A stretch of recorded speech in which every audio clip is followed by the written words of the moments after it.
Mas sinto um julgamento de ter uma mulher no volante, né? Olha a frase, mulher no volante, perigo constante. Quem nunca ouviu essa frase?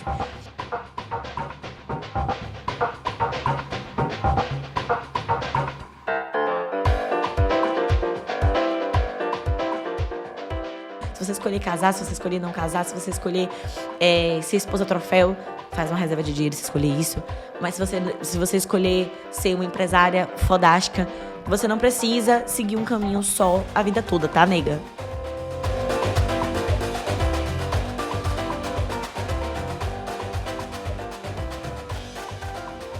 E aí, aprendiz, como é que tá a força do lado daí?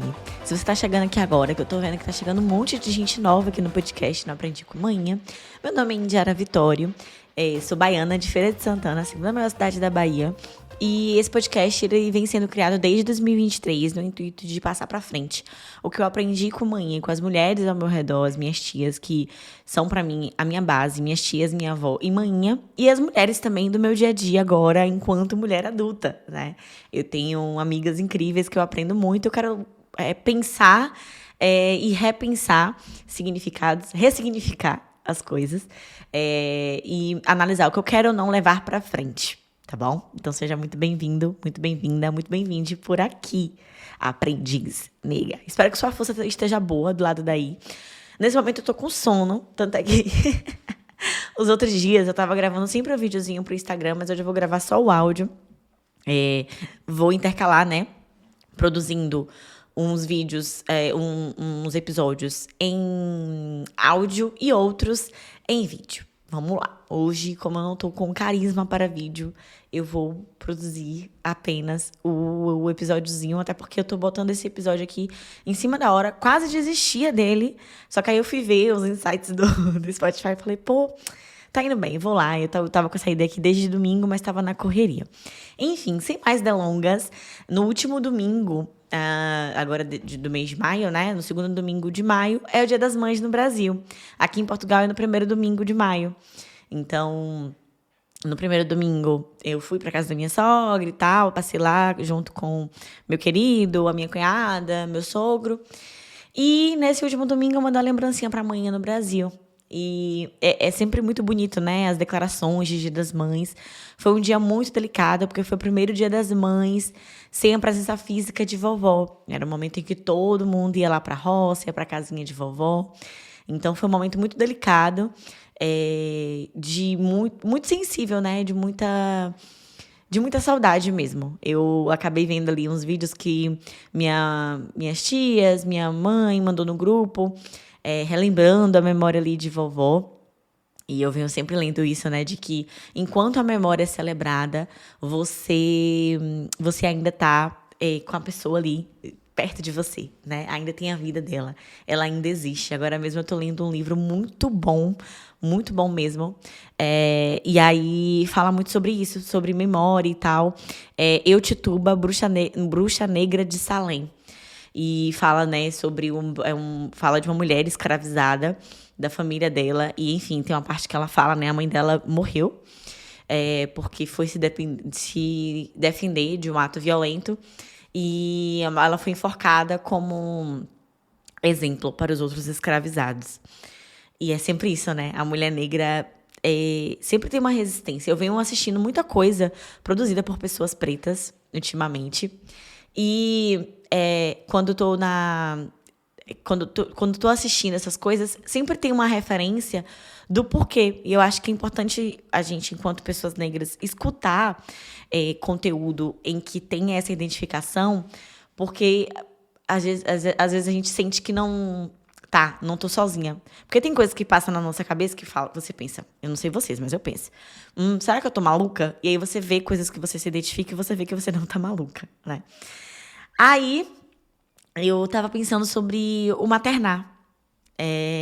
O quanto a gente pensa, enquanto mulher, a gente tá sempre pensando nisso. Seja quando você tem a escolha, né? Você vai ter a escolha, eu quero ser mãe.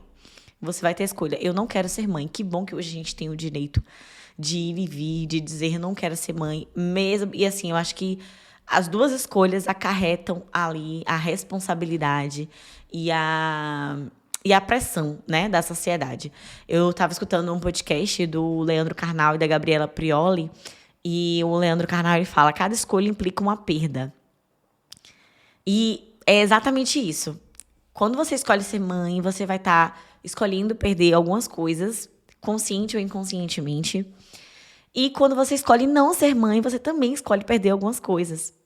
E aqui esse episódio vai ser bem livre, tá, gente? São reflexões desses últimos dias, desse tiquinho de solidão que também tem dessa escolha, desse processo de, eu quero ou não quero ser mãe. Eu acho que a idade que eu tô agora, com 28 anos, vou fazer 29 mês que vem, ano que vem faço 30, já começa essa pressão, né, de quando é que eu vou ter filho, como é que vai ser. E aí eu tenho uma amiga agora também, chega aquela época que as amigas próximas já estão tendo filhos, ou estão planejando pra ser, no próximo ano e tal. Ou já tem filho. E aí, semana passada, uma minha amiga da escola, a Aline, maravilhosa, assim, amiga desde do primeiro ano do ensino médio, ela teve o bebê, Samuel Davi. Samuel, seja bem-vindo ao mundo. Será que um dia ele vai escutar isso aqui? Seja bem-vindo ao mundo. Titia ama, titia cuida. Depois de escutar isso, eu vou achar super... Né? Já pensou eu ouvir isso, sei lá, 10 anos depois, eu falo, meu Deus, como eu era besta. E ela tava sofrendo muito nos primeiros dias, sem conseguir amamentar. Eu até falei com ela, amiga, quando você tiver um tempinho, me manda um áudio falando como é ser mãe e tal. Mas enfim, né? Ela tá na correria de bebê recém-nascido, então em algum momento ela deve mandar, mas não vai ser por agora, porque ela tá nessa correria. E eu fiquei desesperada junto com ela, assim, mesmo de longe, tava tentando mandar informações, enfim. O bebê demorou quase uma semana pra pegar o peito pra mamar. E ela angustiada, porque não queria dar fórmula e tal, tava buscando ali soluções. Aí eu lembrei que manhã comentava que quando eu era bebê, eu também não pegava o peito direito, que ela sofreu muito. E é uma dor muito comum, né? Eu acho que o maternar traz muitas dores, principalmente nesse processo de gestação, quando você escolhe gestar. Ou quando você também, né, não tem a oportunidade, o seu corpo não tá preparado para gestar. E você escolhe adotar também, aí depende da fase que você vai escolher acolher uma criança na sua família. Enfim, são muitas camadas do maternar, né? E esse maternar é uma coisa que eu sempre falava, assim, uma vez eu acho que eu aprendi a ressignificar aos poucos e ainda estou ressignificando, que mãe fez o papel de mãe e de pai. Mas que o papel de pai não tem como, sabe... Eu ouvi isso em um podcast e fez muito sentido. Acho que a gente vai transferindo isso também, né? Quando tem mães solteiras, o Brasil é um lugar que tem. Eu já vi essa porcentagem, mas acho que tem uma porcentagem muito grande de mulheres que são mães solo. E acho que 80% dessas mulheres são mulheres negras. Então, quando você está consumindo, né? Tudo gira em torno disso, né? De quando você está consumindo conteúdo que gera essa identificação, que é por isso que é importante você assistir filme, assistir série. Agora mesmo eu tô assistindo uma série, O Primeiro Amor. Acho que tem outra tradução no Brasil, mas o nome em inglês é Forever. E aqui a tradução no português de Portugal tá O Primeiro Amor. E é uma série adolescente com o elenco todo negro, maravilhosa. É um drama adolescente que a gente gosta de assistir, nosso eu adolescente gosta de assistir, mas que geralmente a gente vê aquele drama com pessoas brancas e é muito bom ver pessoas negras no elenco e você começa a se identificar, porque a menina, a protagonista, a mãe dela, por exemplo, é uma mãe solo que tá dando corre pra mantê-la na escola. E aí você vai lembrando do corre que sua mãe teve pra te manter. Eu lembro, velho, quando manhã eu estudei até a 4ª série numa escola particular, no meu bairro.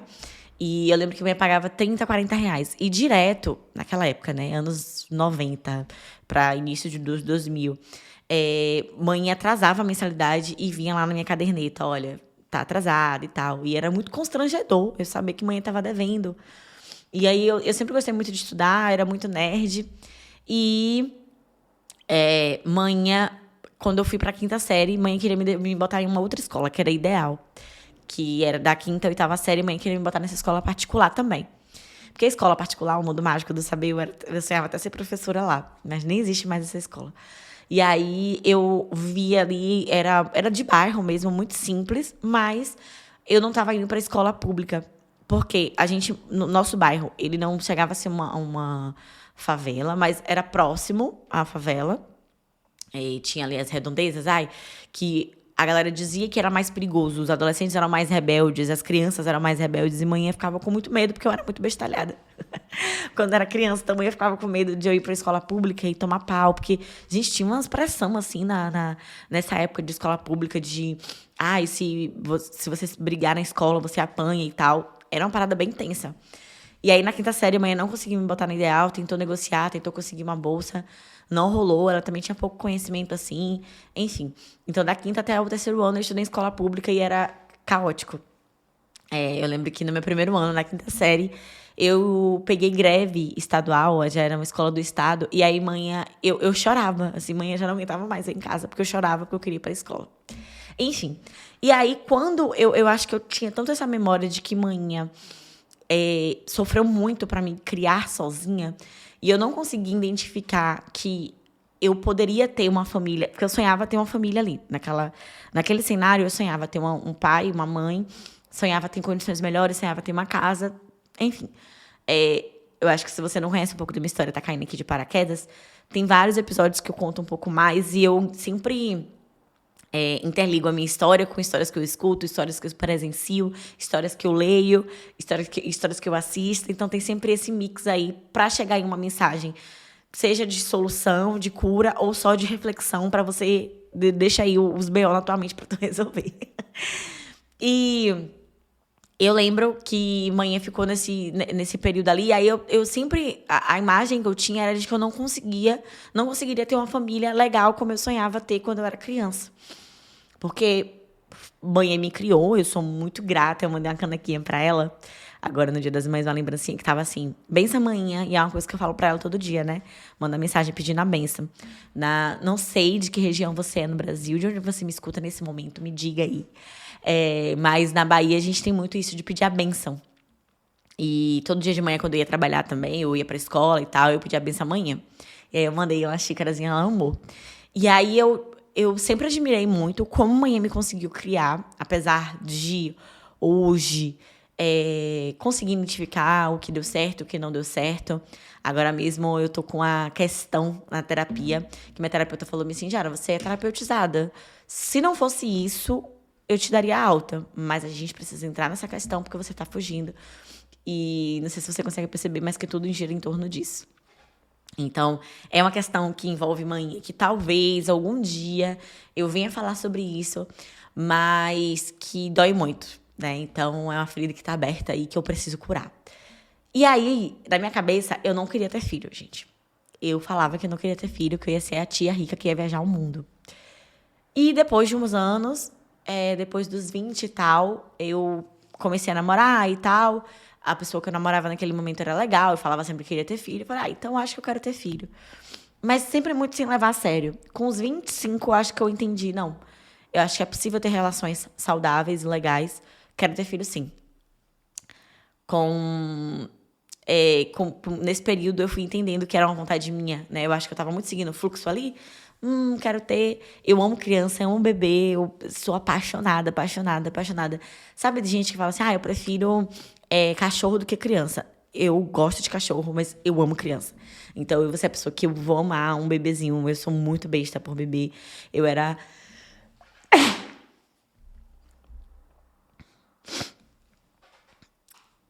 Eu era aquela criança que ficava toda feliz quando tinha bebê novo na família, que brincava, que cuidava. Eu amo demais e acho muito bonito a experiência do maternar. Mas hoje com um outro olhar, né? Um olhar de que eu quero ter planejado e tal. Quando eu era mais nova ali, com os 25, que eu falei, quero ter filho. Eu imaginava que com 28 eu já estivesse tendo meu primeiro filho. Aí você vai passando por várias camadas, né? Porque você tem um relacionamento, depois você não tem, depois você tem outro relacionamento. E eu brinco muito com meu querido, porque eu sou filha única, então eu sempre pensei em ter um filho só. Meu querido é o caçula de 3, então ele quer ter 3 filhos, enfim. E aí, a gente vai chegar no acordo em algum momento, né, meu querido, que tá editando esse episódio agora. Eu não sei o que a gente vai fazer, mas a gente pensa em casar ano que vem, e ano que vem é 2026, né? Em 2027, começar a tentar ter o filho, ou a filha, a bênção. A criança. E aí, nos meus últimos exames, eu passei pela ginecologista aqui em Portugal e eu pedi, a gente estava conversando sobre idade.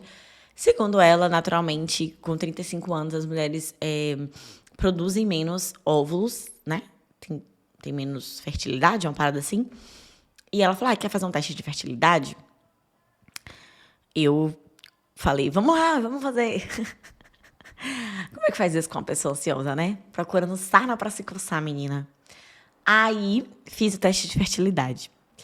Que foi, assim, é muito engraçado isso, né? Porque peguei o resultado no dia, fiquei 2 dias, assim, meio tensa. Por quê? Eu fiz só um exame de sangue. Eu vi que tem mais tipos de exames. Eu vou deixar pra aprofundar em relação a isso quando eu for no Brasil, pra ter em contato com a minha médica do Brasil, que eu já tô acostumada. Tanto é que quando eu dei o resultado pra ela, ela acabou me mandando pra fazer mais exames. E aí a requisição dela do Brasil não vale aqui, maior rolê. Aí eu falei, diário do ano que vem, diário do futuro vai lidar com isso. Mas a minha fertilidade é de uma mulher de 45 anos. E eu tenho 28. Tava tipo 0,000000.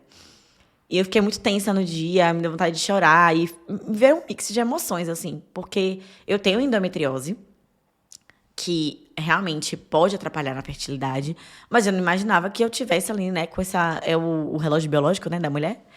Essa porra. Não imaginava que fosse tão velha nesse sentido biológico. Gente, foi um balde de água fria. Juro pra você, aprendiz. E aí eu conversei com meu querido e tal, e a gente já tinha conversado sobre essa possibilidade de adotar, porque não sei, assim, no futuro, tá? Se a gente tiver em 2027, eu já vou estar com 31. E, gente, eu sou muito ansiosa, eu sou muito planejada, eu sou muito controlada com as minhas coisas. Então, eu penso, eu não posso ter um filho agora, tá nem porque... às vezes eu brinco disso, né, de que eu me acho ainda na gravidez e na adolescência.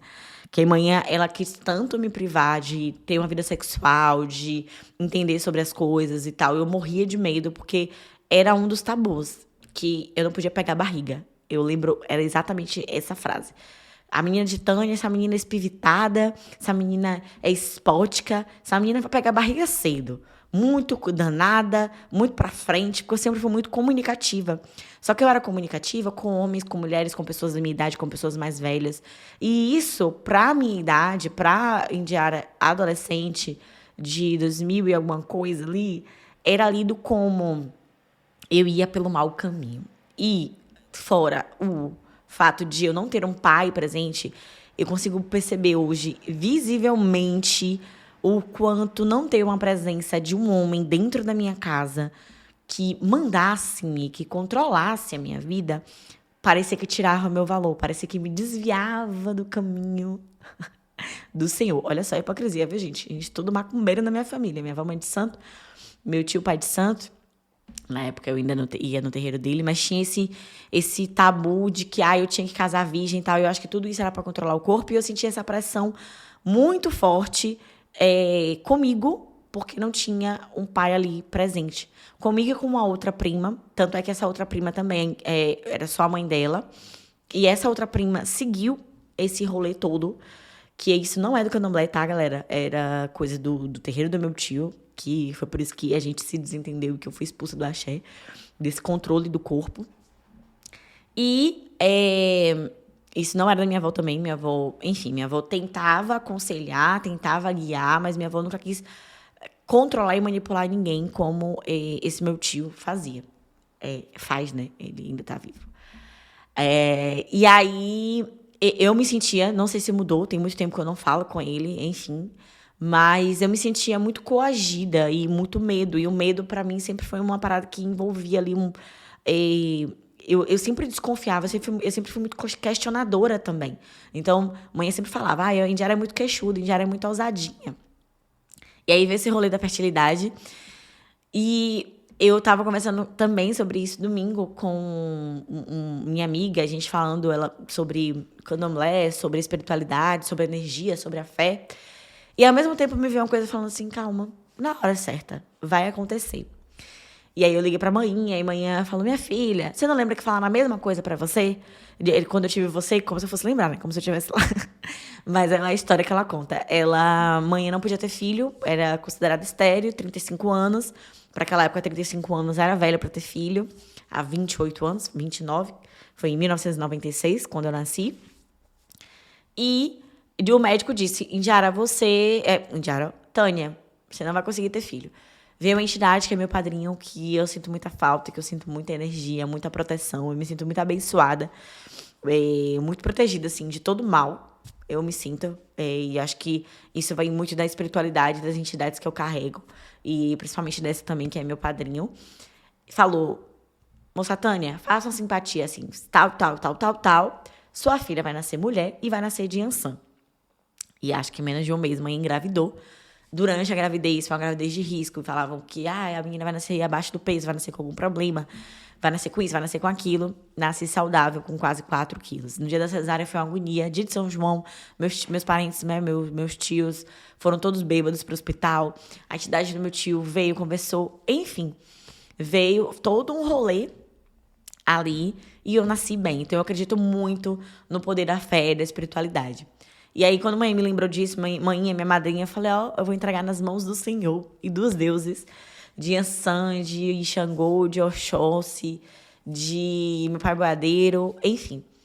Só que aí, no Dia das Mães, né, o dia específico das mães, sempre mexe com isso, né? Aí veio a Aline, que teve bebê. Aí eu fui conhecer, no final de semana também, nesse último final de semana, a tia do meu querido, e aí ela é uma mulher que já tem uns 60 e poucos anos, que escolheu não ter filho, não sei, assim, não tem intimidade, mas que não tem nenhum filho e não tem nenhum companheiro. E aí eu fiquei observando, assim, né, um pouco de como ela parecia solitária, isso no meu olhar muito leigo de uma pessoa ali do primeiro momento, mas senti um pouco disso.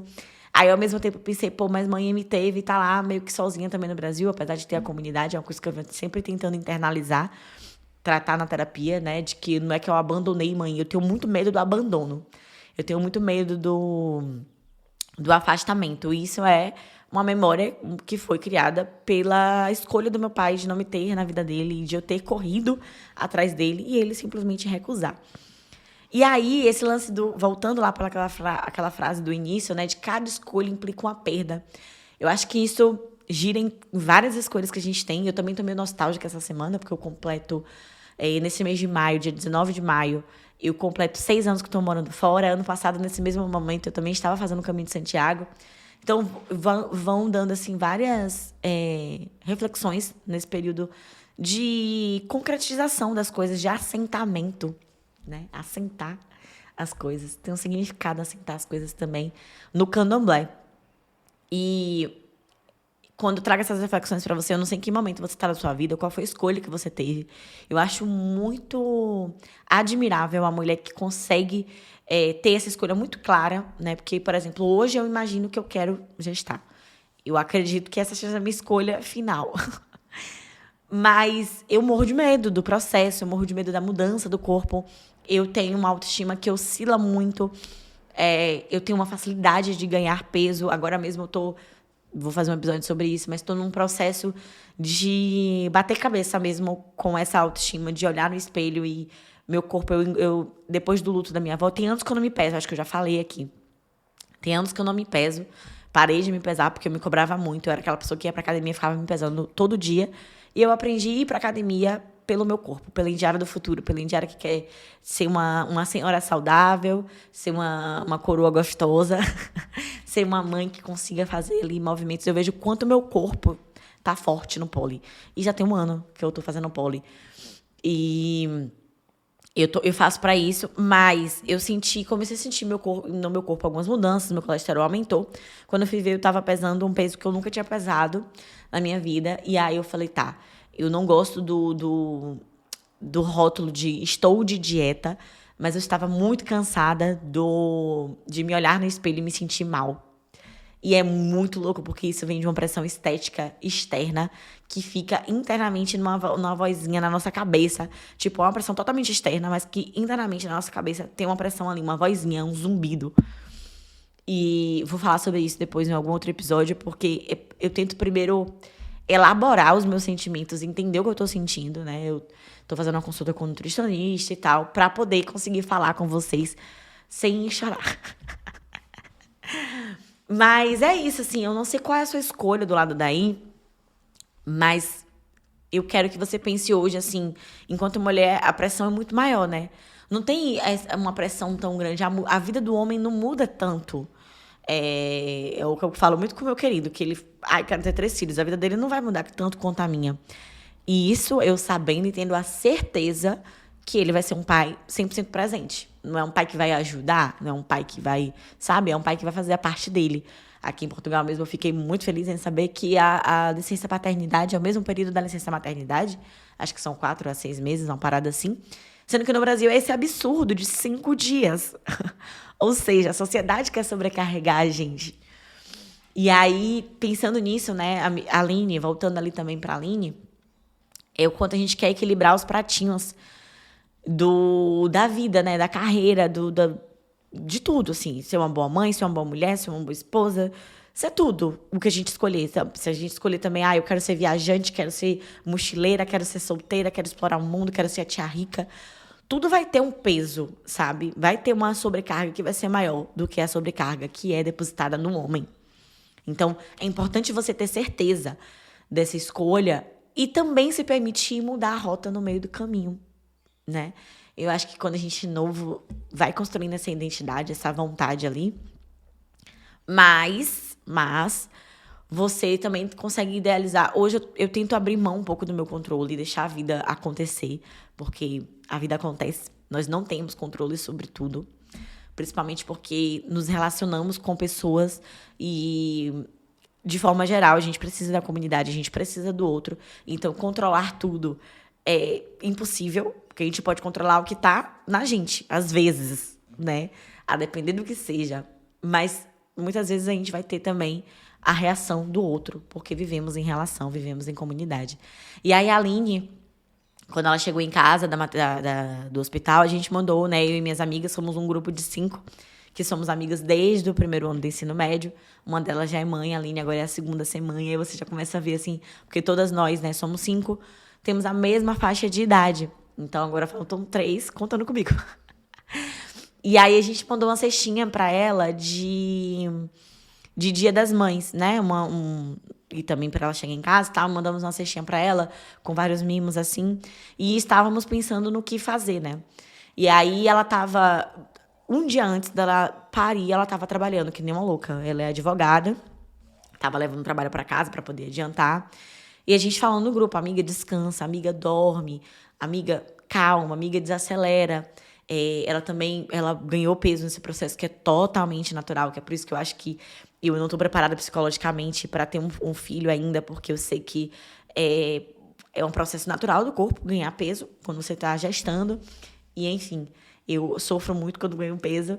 E aí, ela trabalhando que nem maluca até os últimos dias. E eu falei pra ela, amiga, tenta descansar. Quando as meninas falaram, vamos fazer alguma coisa, eu pensei, vamos tentar dar uma massagem pra ela fazer, um spa day. E aí, é engraçado também como a minha visão de mundo é um pouco diferente também dessas minhas amigas de antigamente, né? Porque ela falou, não, eu tô bem, eu tô trabalhando.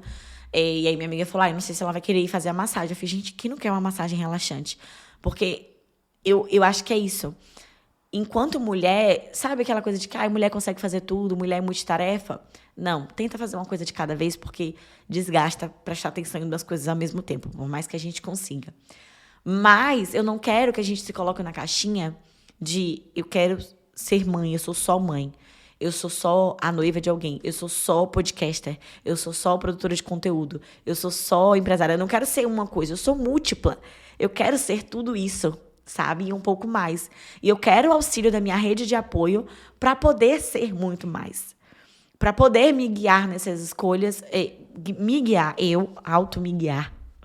Redundante, eu me guiar nessas escolhas e saber que se ela for errada ou certa, ou se ela for meio atropelada, eu tenho a minha rede de apoio para me segurar. Eu acho que isso é o mais importante. Então, volta para aquilo que eu venho falando nos últimos episódios, da gente conseguir escolher quem tá na nossa vida. Isso também tem muito a ver com o último episódio que eu falei. escuta ele se você ainda não escutou. Pra gente conseguir ter essas decisões, porque eu consigo entender a decisão da Indiara, que tinha 20 anos, que dizia que não queria ter filho, ela era muito válida. Eu morria de medo, sabe, de ter filho. E a decisão da Indiara de hoje, que decide ter filho, tá 70% ligada com a pessoa que eu tenho ao meu lado, com a rede de apoio que eu criei aqui. E, com certeza, se fosse um outro cenário, eu ia dizer, não, eu não quero ter filho. Então, entender de onde vem essa sua decisão, né? Se ela vem sua internamente, porque é isso. Eu acho que eu sempre quis, porque eu sempre sonhei em ter uma família, ter uma casa. Eu acho muito bonito o maternar, o gestar. Morro de medo, mas eu também acho que é comum, né? Mas eu não conseguia enxergar a possibilidade de ter caras legais, de ter uma relação saudável, de conseguir construir uma família feliz, sustentável, estável e segura. E isso sim é transformador para uma mulher preta, uma mulher que veio criada por mãe sozinha. Eu tenho uma referência de pai em Valmir, que é meu padrinho, que eu chamo de pai, que sensacional, maravilhoso, mas não morava lá dentro de casa, sabe? Eu sentia falta de um guia, assim, é que nem quando eu falo tô dirigindo. Dirigir pra mim, quando a gente vê em filme, eu sempre idealizei que era uma coisa que, um pai ensinaria, sabe? Então, tirei habilitação há muito tempo e tal. Agora, tô praticando, tô dirigindo sozinha, tô indo pra academia, ganhei essa independência, fico com medo, fico com o cu na mão. Ainda, não sei se é coisa da minha cabeça, mas sinto um julgamento de ter uma mulher no volante, né? Olha a frase, mulher no volante, perigo constante. Quem nunca ouviu essa frase? Então, a sociedade já tá o tempo todo ali, né? Ditando o caminho que a gente tem que seguir, a escolha que a gente tem que fazer. E você poder escolher, a gente precisa usar desse poder que tá na nossa mão, por mais difícil que seja. E aí, hoje eu consigo identificar o que eu quero, o que eu penso para o futuro, quais seriam as minhas escolhas, que podem ser totalmente diferentes quando eu chegar lá, mas eu consigo pensar e consigo entender de onde vem. Para mim, quando eu for mãe, eu me vejo, eu não quero ser só mãe, eu quero ser a mãe que viaja sozinha, que tem tempo de qualidade com ela mesma, sozinha, que eu tenha um tempo de qualidade com o meu querido, sabe? Que eu tenha momentos só meus. Agora eu fui pensar, fiz um vídeo, né, nesses 6 anos que eu tô aqui, eu conheci 24 países. E eu parei pra olhar e percebi que só a maioria das minhas viagens foram feitas com o meu ex-companheiro. E eu fiquei, caralho, eu acho que eu falei em não construir memórias também de viagem só minhas. Não me arrependo, né? Naquela época eu não tinha essa visão, mas hoje eu penso, eu quero muito viajar com o meu querido, quero muito conhecer o mundo com ele, mas eu também quero ter experiências só minhas, sabe? Agora mesmo eu vou pro show de Ivete sozinha. E tem coisas que a sociedade fala, não, você é casada, aí você é noiva, você é isso, aquilo, você vai fazer sozinha. A gente precisa construir memórias sozinhas também. A gente precisa tomar posse de quem a gente é. Por muito tempo, nosso corpo foi dominado, principalmente o corpo de mulheres negras, foi dominado e apropriado pelo outro. Então, que a gente consiga se apropriar disso. Se você escolher ser mãe, se você escolher não ser mãe, isso aqui eu tô falando de uma das decisões que a gente tem que tomar. Se você escolher casar, se você escolher não casar, se você escolher ser esposa troféu, faz uma reserva de dinheiro se escolher isso.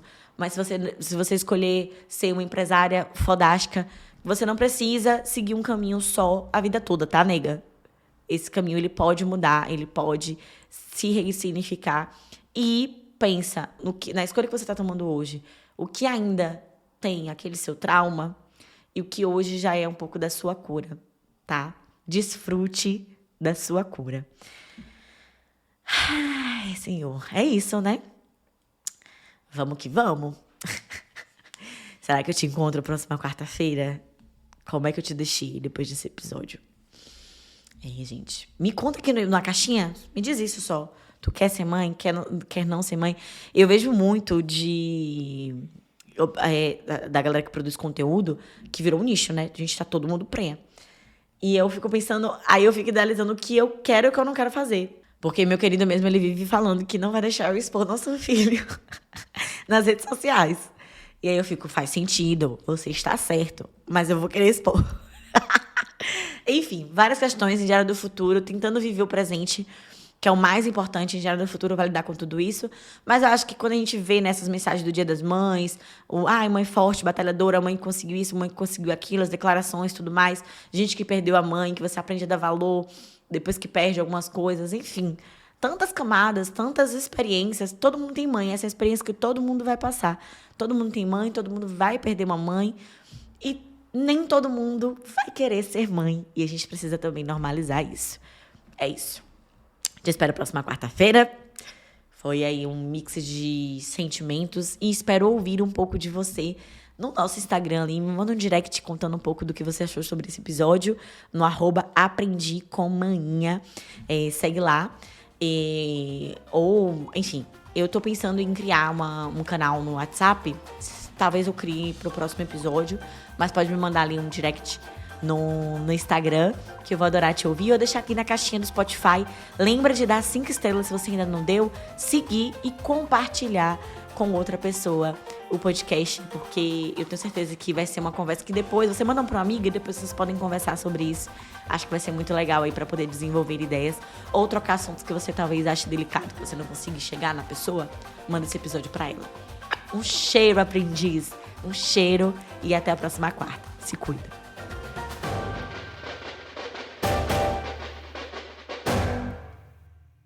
E se esse episódio te ajudou de alguma forma, lembra de apoiar o nosso trabalho pra gente dar continuidade aqui. Eu sei que não é terapia, mas também sei que é terapêutico. Então, a gente consegue, com R$5 por semana, você consegue apoiar o nosso trabalho pra gente dar continuidade e postar aqui toda quarta-feira um episódio novo, trazendo reflexões, pra gente continuar tendo esse espaço de cura e aconchego.